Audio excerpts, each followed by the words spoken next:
पिछले वक्तों की बात है कि एक सरदार अपने कबीले के मज़दूरों पर बहुत जुल्म करता था।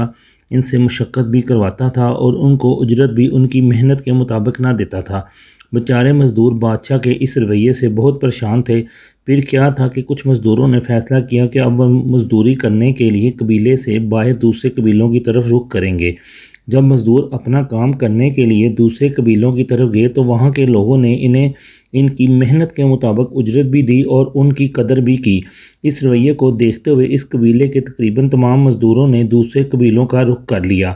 इस सूरत हाल से सरदार बहुत परेशान हो गया और उसने अपने नायब से मशवरा किया तो नायब कहने लगा, ऐसा करते हैं कबीले से बाहर जाने की सरहद पर कुछ मुहाफ़िज़ तैनात कर देते हैं जो इन मज़दूरों को जाते हुए एक कोड़ा लगाएंगे। सरदार ने ऐसा ही किया। कुछ दिन गुजरने के बाद जब सरदार और नायब परेशान थे कि इनका ऐसा करने के बावजूद भी मज़दूर दूसरे इलाकों में जाने को ही ज़्यादा फोकियत दे रहे थे, सरदार ने नायब से मशवरा किया क्योंकि ना मज़दूरों की उजरत बढ़ा दी जाए। लेकिन नायब ने इससे उल्टा ही मशवरा दिया और कहने लगा कि ऐसा करने से मज़दूरों में अकड़ आ जाएगी, क्यों ना हम एक की बजाय दो कोड़ों को लगाना शुरू कर दें।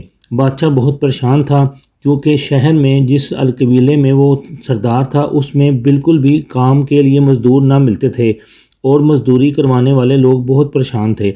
लेकिन बादशाह ने अपनी बात को ना समझने की बजाय नायब की बात को फोकियत दी और दो कोड़े लगाने शुरू कर दिए। अब ऐसा ही होने लगा। बाहर जाते हुए मुहाफ़िज़ हर मज़दूर को दो कोड़े लगाते थे।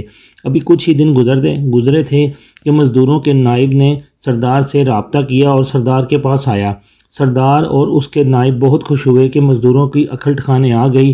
सरदार ने मज़दूरों के ठेकेदार से अकड़ कर कहने लगा, ये क्या हो गया, तुम लोगों का दिमाग ठीक हो गया, बताओ तो अब तुम्हारा क्या हाल निकाला जाए।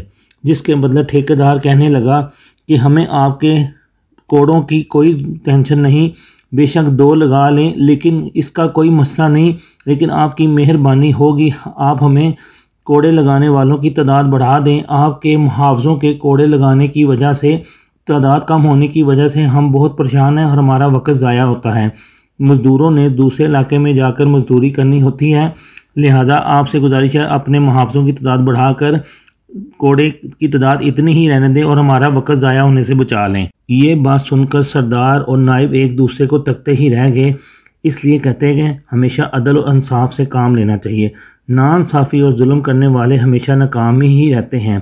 बादशाह ने जब मज़दूरों के नायब की बात सुनी तो उसको बहुत ज़्यादा हैरानी हुई।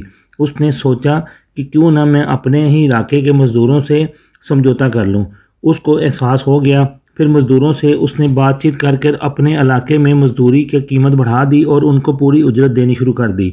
ये क्या करना था कि मज़दूरों ने भी दिलजोई से काम करना शुरू कर दिया और इलाका दिन ब दिन तरक्की करता गया। जब इंसान अपनी उजरत के मुताबिक काम करता है और उसको पूरा मुआवजा दिया जाता है तो इंसान खुश दिली से काम करता है। इसलिए कभी भी किसी का हक़ ना रखें, पूरी तरह अता कर दें ताकि वो भी खुशी से और काम करे।